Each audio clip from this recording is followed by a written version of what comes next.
Hey everyone, welcome to another video. Today we're going to talk about issue number 21 of Miles Morales' Spider-Man, which is a tie-in to the Bloodhunt Event, written by Cody Ziegler.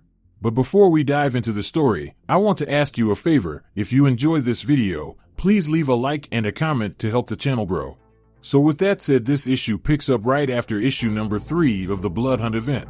And when we get there, we see Dracula and Miles catching up with Brielle, because after she received the news about her father, she took it upon herself to run away. And by the look of it, Brielle wants nothing to do with Dracula, and the only person she would even consider working with was Miles. But to her dismay, Miles had his own business to attend to, especially with him now becoming a vampire. So with Spider-Man unable to help her, she was forced to talk to Dracula for a short time, because while he was monologuing, Brielle took advantage of the opportunity and ran off once again. So with Brielle once again on the run, Miles tells Dracula to behave, right as he set off to protect the people of Brooklyn. Which was much needed, because all over the world, vampires were wreaking havoc on the city. In fact, it was so bad that we see a mother running in fear with her child as vampires started to circle them. And right before they could strike, Miles descended from the sky and kicked the heck out of one of the bloodsuckers directly in the face. So with the fight on, Miles received a mean hook from one of the creatures that ripped his mask in the process. But that wouldn't be enough time to slow down Spider-Man, because in no time at all, Miles bounced back and quickly took them out.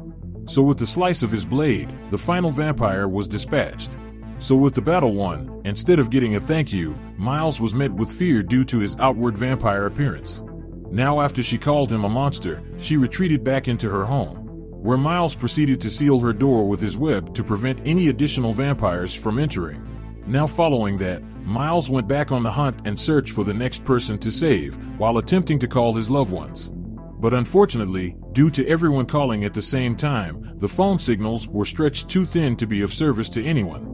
So as Miles still tried to get used to being a vampire, he thought to himself how thankful he was that Dr. Strange helped with the bloodlust part of being a vampire. But regardless of that, a strange feeling overcame him and caused him to pass out and crash to the ground below. So as he blacked out, we rewinded a little bit to the moment where Miles encountered Blade during the start of the event.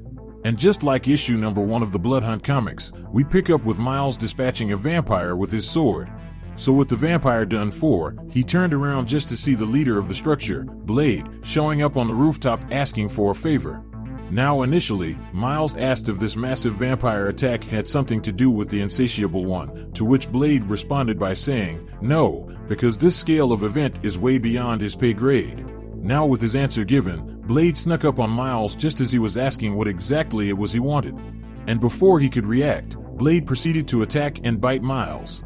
Now on a side note, I have just one question to ask, and that is, where is Miles' spidey sense?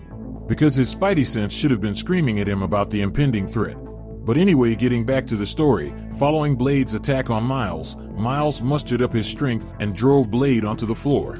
So with their fight now kicking off, Blade and Miles were going back and forth, and to Blade's surprise, Miles' swordplay have improved. Now Miles didn't know if it was because of his adrenaline or fear, but what he did know was he had to finish this fight fast and in a hurry before he passed out.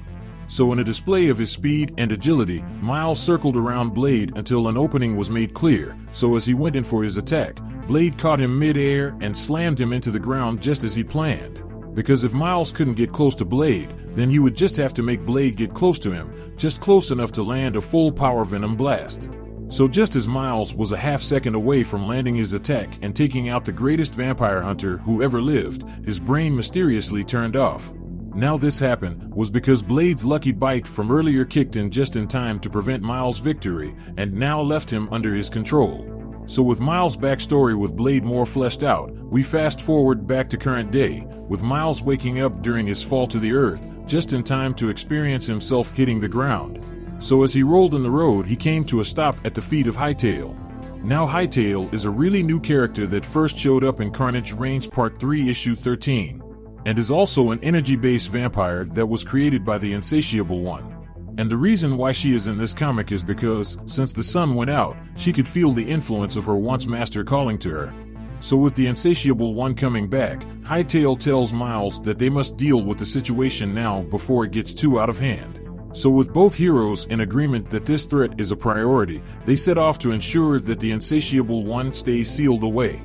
And speaking of the Immortal One, several blocks away, we see his followers chanting a chant to attempt to release him. So as the seal started to flow a golden shine, Hightail somehow managed to take it out of the vampire's hand. So with the object in Hightail and Miles's possession, the vampires wasted no time and swarmed them. But unlucky for these followers, Miles and Hightail are much stronger than their average prey. Because the two heroes held their own just fine, until Hightail lost control of the seal. So following this devastating event, one of the Insatiable One's followers managed to break the seal right before our hero's eyes. So with the energy releasing, the follower offered his body to be the vessel for his master, to which the Insatiable One took as a bright light illuminated everything. And when the deed was done, the Insatiable One was once again among the living.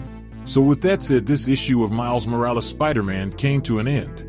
Now with that out there, if you want to stay in the loop about any individual storyline, then how about you hop over to the playlist section down below or in the link cards above to get all caught up on the Bloodhunt event. So with that established, I hope you enjoyed this video, and please don't forget to leave a like and a comment if you want to see more videos like this. Thank you for watching, and I'll see you in the next review.